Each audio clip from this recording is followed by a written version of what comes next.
এই শিরোনামটাই হলো উস্কানিমূলক। March, MARCH, March. মার্চ বলতে আমরা বুঝি পুলিশের মার্চ, আর্মির মার্চ। আপনি মার্চ করে কোথাও যাচ্ছেন কোনো জায়গায় কাউকে আক্রমণ করার জন্য, হামলা করার জন্য, ঠিক না?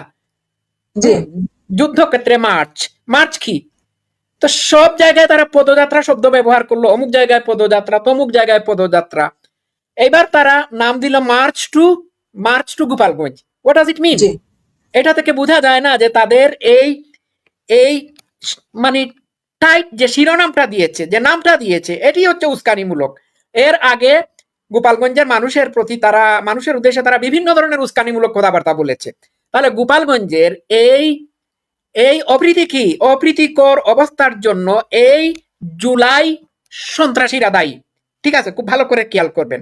গেল তারা এইটা, গেল এটি। দুই নাম্বার পয়েন্ট হচ্ছে, তোমরা না এই হাস আব্দুল্লাহ উর্ফে খালা পাটা উর্ফে খালা মাগুর বলেছিল না হাসিনা পালিয়ে গিয়েছে, আমরা পালাই নাই।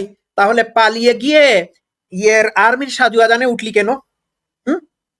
তোর যদি তারা তো সেখানে মুর্দাবাদ করতে গেছে, যুদ্ধ মানে সেখানে গণহত্যা করতে গেছে। আমি শ্রুতি আসতেছি। আমার কথা হচ্ছে যে তোমরা যে এত বাহাদুরি দেখাও, তোমাদের হেড অন থাকলে আর্মি পুলিশকে ব্যবহার না করে